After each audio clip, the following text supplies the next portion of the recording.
병원 의사 입에서 나온 청천벽력 한마디. 오른쪽 옆구리 아래 낯선 덩어리 하나가 42 가장의 세상을 그대로 멈춰 세웠어요. 부산 해운대 골목골목을 15년째 누벼온 개인 택시 기사. 새벽 손님을 태우고 밤늦게 들어와도 아들딸 웃는 얼굴 하나로 피로를 씻어내던 그런 평범하지만 성실한 42 가장이었어요. 돌이켜보면 작년 겨울부터였던 것 같아요.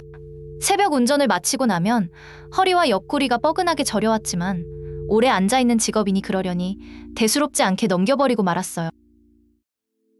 올해 3월 어느 날 샤워를 하다 무심코 손이 스친 오른쪽 옆구리 아래에서 낯선 덩어리가 만져졌어요.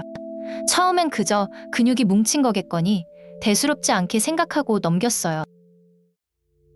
그래도 찜찜한 마음에 찾아간 동네 정형외과에서 의사는 심각한 표정으로 큰 병원에 가보라 했고 불안이 스멀스멀 밀려오는 걸 느끼며 그는 떨리는 손으로 부산대병원 진료를 예약했어요. 초음파에 이어 CT, 그리고 조직검사까지 낯선 기계음이 울리는 검사실 복도를 오가는 내내 그는 애써 태연한 척 미소 지었지만 주머니 속에서 떨리는 손끝만은 도무지 감출 수가 없었어요. 결과를 기다리는 그 며칠이 마치 몇 년처럼 길게 느껴졌어요. 별일 아닐 거라고, 그냥 물혹일 거라고 스스로를 다독였지만 밤마다 온갖 생각이 밀려와 뒤척이며 잠을 설쳤어요. 그리고 마주 앉은 의사의 입에서 나온 건 청천벽력 같은 한마디였어요. 암이에요. 그 짧은 대화가 오가는 순간 그의 인생 전체가 통째로 뒤흔들리고 있었어요. 5년 전 종합검진 때만 해도 이상 없다는 말을 들었기에 그는 몸 하나는 자신 있다고 자만해왔어요. 그 믿음이 와르르 무너지는 지금, 지난 세월이 그저 억울하고 서럽게만 느껴졌어요. 암보험 하나쯤은 들어둘걸. 그 흔한 대비조차 하지 않았던 지난날이 뼈아프게 후회됐어요. 떨리는 손으로 통장 잔고를 확인하던 그는 저도 모르게 깊은 한숨을 내쉬고 말았어요. 그래도 다행히 폐나 다른 장기로는 퍼지지 않았다는 의사의 말에 그는 억지로라도 안도의 숨을 내쉬었어요. 그 작은 위안 하나에 기대어 그는 힘든 항암 치료를 받기로 마음을 다잡았어요. 5월부터 3주 간격으로 시작된 항암 주사. 차갑고 낯선 약물이 혈관을 타고 흐를 때마다 그는 이를 악물었고 하얀 병원 침대에 누운 그의 얼굴은 하루가 다르게 야위어만 갔어요. 손발끝이 저릿저릿 저려오고 입맛은 아예 사라져버렸어요. 어느 날 거울 앞에서 한 움큼씩 빠져나가는 머리카락을 바라보며 그는 낯설고도 서글픈 자신의 모습과 마주해야 했어요. 벌써 3차례의 항암을 이 악물고 견뎌냈지만 아직 남은 3차례와 뒤이어질지 모를 방사선 치료를 떠올리면 까마득했어요. 그 무게가 고스란히 그의 어깨를 짓눌러 왔어요. 4월부터 아예 세워둔 택시는 먼지만 쌓여갔고 매달 꼬박꼬박 들어오던 벌이는 뚝 끊겨버렸어요. 그런데도 매달 어김없이 돌아오는 대출 이자만은 그의 숨통을 조여왔어요. 안 그래도 고입 준비로 한창 예민한 중 3 큰아들은 아빠의 병까지 겹치자 무슨 말을 해야 할지 몰라 그저 눈치만 살폈어요. 방문 너머로 조심스레 오가는 발소리만 들려왔어요. 아직 초등학생인 작은 딸은 아빠가 왜 자꾸만 병원에 가는지도 몰랐어요. 아빠 언제 놀아줄 거야? 묻는 그 천진난만한 얼굴을 마주할 때마다 그의 마음은 소리 없이 무너져 내렸어요.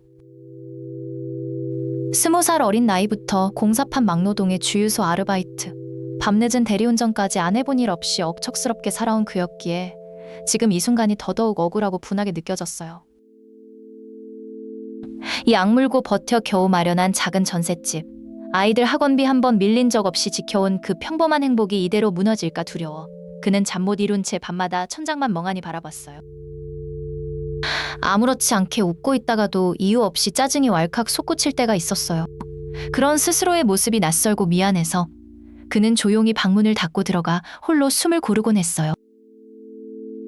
그러다 방문을 살짝 열어 곤히 잠든 아이들의 얼굴을 들여다보면 아무 죄 없는 그 순한 모습 앞에서 눈물이 핑 돌았어요. 그는 말없이 다가가 흘러내린 이불을 가만히 끌어올려 주었어요. 그나마 말기는 아니라는 사실 하나의 위안을 삼아보다가도 문득 언젠가 더 나빠지면 어쩌나, 혹시라도 잘못되면 어쩌나 하는 불안이 스멀스멀 가슴 밑바닥부터 차올랐어요. 항암 부작용으로 속이 울렁거려 잠 못 들고 뒤척이던 어느 새벽, 그는 옆에서 지친 기색으로 곤히 잠든 아내의 얼굴을 한참이나 말없이 조용히 바라보고 또 바라봤어요. 결혼하고 어느덧 10수년. 힘든 내색 한 번 없이 곁을 지켜준 아내에게 고맙다는 말 한마디조차 제대로 건네지 못했던 지난 세월을 돌아보며 그는 조용히 스스로를 반성했어요. 마주 보고는 도저히 입이 떨어지지 않아서 그는 용기를 내어 그동안 꾹꾹 눌러왔던 마음을 문자 한 통에 담았어요. 떨리는 손끝으로 전송 버튼을 누르고 조심스레 아내에게 보냈어요.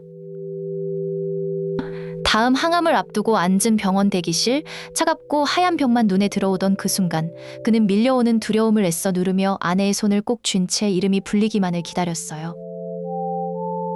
고되고 지친 치료 과정 속에서도 오랜만에 온 가족이 둘러앉은 저녁 식탁 앞에서만큼은 그는 애써 힘을 내어 모처럼 환하게 진심을 담아 웃음을 지어 보였어요. 그는 이 글을 빌려서라도 아내에게 진심을 전하고 싶었어요. 여보, 그동안 정말 고생 많았고 미안했고 무엇보다 고마웠어요. 그 말을 이제야 꺼내봐요. 그는 이 사연을 보는 형님들, 아우님들에게 꼭 당부하고 싶었어요. 몸에 조금이라도 이상 신호가 오면 절대 그냥 넘기지 말고 자신처럼 뒤늦게 후회하는 일 없기를 바란다고요. 택시 기사 아빠는 오늘도 다음 항암 날짜를 손꼽으며 가족들 얼굴을 떠올리는 힘으로 하루하루를 버텨내고 있어요. 여러분이 남겨주시는 응원 한마디가 그에게 정말 큰 힘이 될 거예요. 여러분이라면 어떻게 하셨을까요? 저라면 프로웨잉의 한 줄 댓글로 알려주세요. 따뜻한 댓글이 다음 사연의 주인공에게 위로가 됩니다. 구독하시면 매일 새 사연을 들려드려요.